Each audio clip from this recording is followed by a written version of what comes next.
Hey guys, welcome back to the video. And guys यार, आज की वाली वीडियो में high courts and subordinate courts को मैं पूरा एक्सप्लेन कर दूंगा मेरे नोट्स से एंड स्कूल वाले नोट्स से। जैसा आपने देखा होगा लास्ट वाली वीडियोस में मैं कैसे एक्सप्लेन किया हूँ।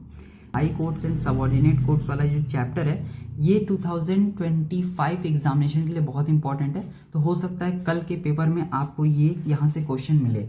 एंड जो भी चीज़ मैं एक्सप्लेन करूंगा बहुत ध्यान से सुनिएगा, क्योंकि एक एक चीज़ यहाँ पे बहुत ज़्यादा इंपॉर्टेंट है, कहीं से भी क्वेश्चन बन सकता है। ठीक है, तो वो मैं हर चीज़ यहाँ पे एक्सप्लेन कर दूंगा। So this is R Veer, currently I am in class 12th and I am preparing for NEET UG examination 2026। So let's start the video. So guys, सबसे पहले मैं आपको दिखा दूं, ये मेरा नोट्स है। ठीक है, बहुत अच्छे से यहाँ पे एक एक चीज़ लिखा हुआ है। ठीक है, अकॉर्डिंग टू सिलेबस है, क्योंकि मैं जब ये नोट्स बनाता था तो एक साइड में बुक रखता था एंड एक साइड सिलेबस। तो ये बिल्कुल सेम है 2025 के सिलेबस से एंड 2024 या फिर आने वाले सिलेबस में अगर कुछ चेंजेस नहीं होता है तो सबसे पहले यहाँ पे देख लीजिए, कॉम्पोजिशन से एकदम एग्जैक्ट क्वेश्चन आ सकता है। तो सबसे पहले भी देखिएगा, each high court consist of a chief justice, मतलब एक तो सिंपल सिंपल है, चीफ जस्टिस होगा वहाँ पे एंड अदर जजेस। आपको ऐसे ही लिखना है, as the president of India may appoint from the time to time. अब देखिए यहाँ पे सिंपल सिंपल क्या है, एक तो हाई कोर्ट में चीफ जस्टिस होंगे एंड सेकंड चीज़ जो अदर जजेस होते हैं वो टाइम टू टाइम अपॉइंट होते जाते हैं प्रेसिडेंट ऑफ इंडिया से। मतलब प्रेसिडेंट ऑफ इंडिया ही अपॉइंट करते हैं अदर जजेस को टाइम टू टाइम, मतलब वो रिटायर होंगे मतलब वही वाले फिर से रिटायर अपॉइंट नहीं होते हैं, अलग अलग लोग आते जाते रहते हैं। ठीक है, तो इतना आपको समझ में आ गया। ठीक है, यहाँ से क्वेश्चन बन जाता है। ऐसा ही सिंपल सिंपल यहाँ पर भी है कॉम्पोजिशन में, तो मैंने आपको यहाँ पे बता दिया। देन हम लोग आते हैं यहाँ पे क्वालिफिकेशन। बहुत इजी क्वालिफिकेशन है। सबसे पहले तो देख लीजिए, ही और she should be citizen of India.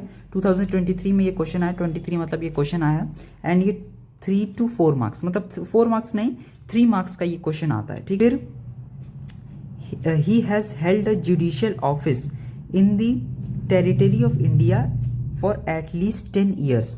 मतलब 10 साल के लिए तो उनका मतलब कोई जुडिशियल ऑफिस में मतलब होना चाहिए, वो जुडिशियल से रिलेटेड चीज़ों में होनी चाहिए एटलीस्ट फॉर 10 साल। ठीक है, 10 ईयर्स। या फिर ठीक है, he has been an advocate of high court for at least 10 years and citizen of India तो होना ही चाहिए।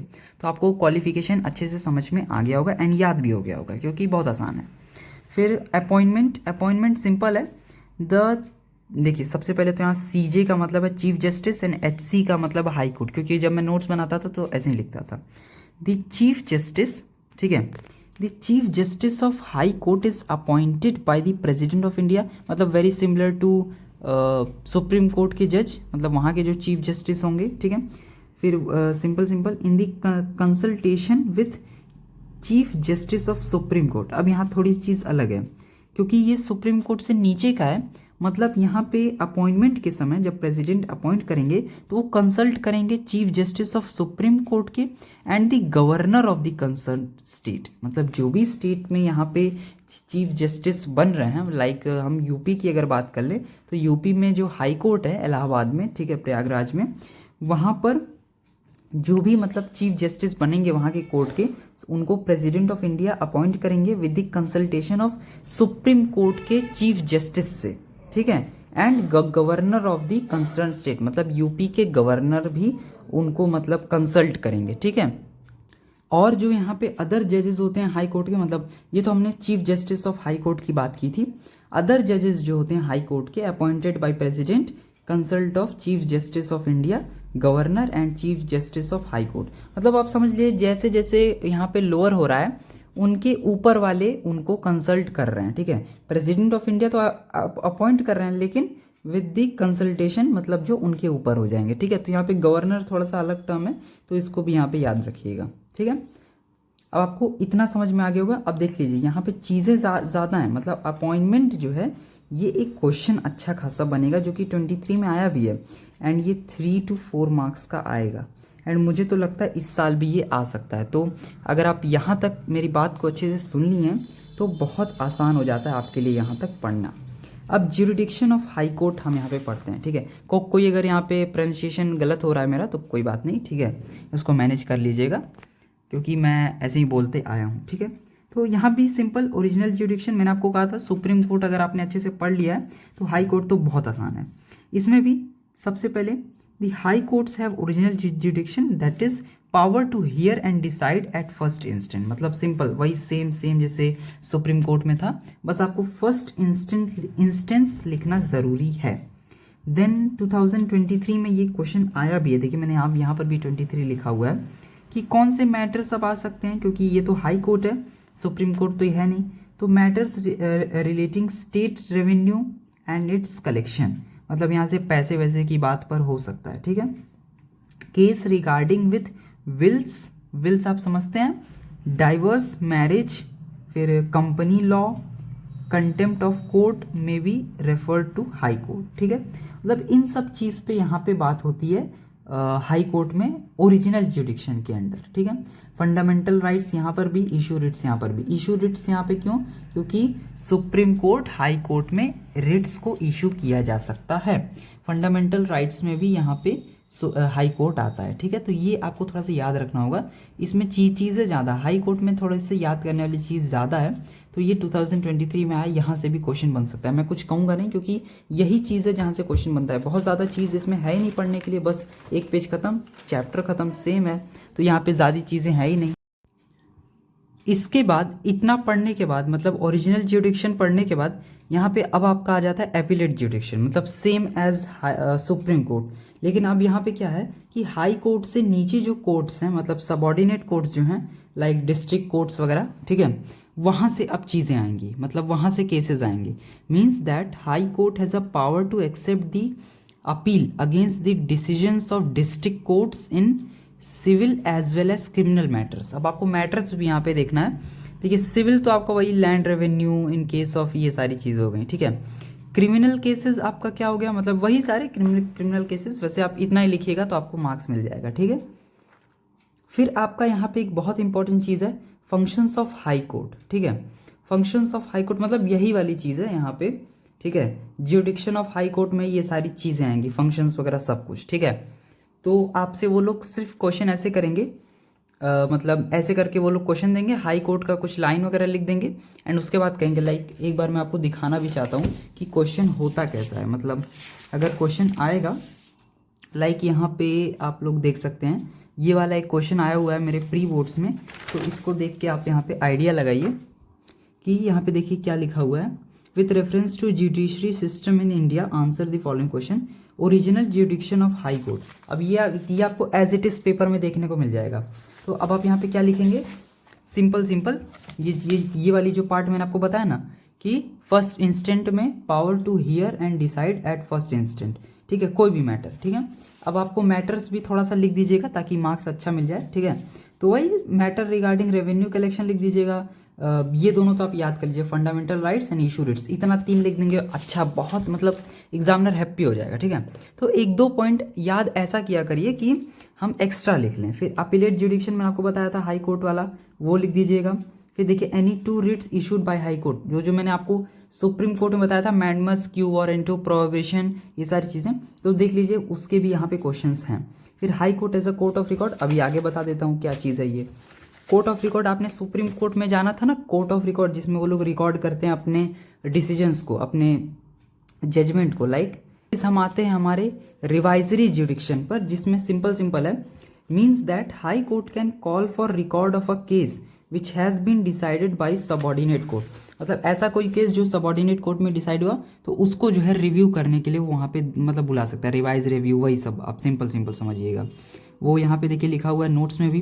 फिर the high court feels that subordinate court has exercised a jurisdiction not vested in its और latter has followed proper procedure. मतलब ऐसा आप simple समझिए, ऐसा सबऑर्डिनेट कोर्ट का जजमेंट वो देख सकता है, रिव्यू कर सकता है, अगर उसको लगता है कि हाँ सबऑर्डिनेट कोर्ट अच्छे से मतलब वहाँ पे जजमेंट नहीं दिया है, ठीक है। तो बहुत सिंपल टर्म्स में हिंदी में मैं आपको समझा दिया हूँ, वही करके आप अगर सिंपल अपने भी लैंग्वेज में लिख देंगे तो मार्क्स मिल जाएगा। वैसे 2 ही लाइन का है, याद कर लीजिए, और इससे ज़्यादा आपको लिखना ही नहीं है।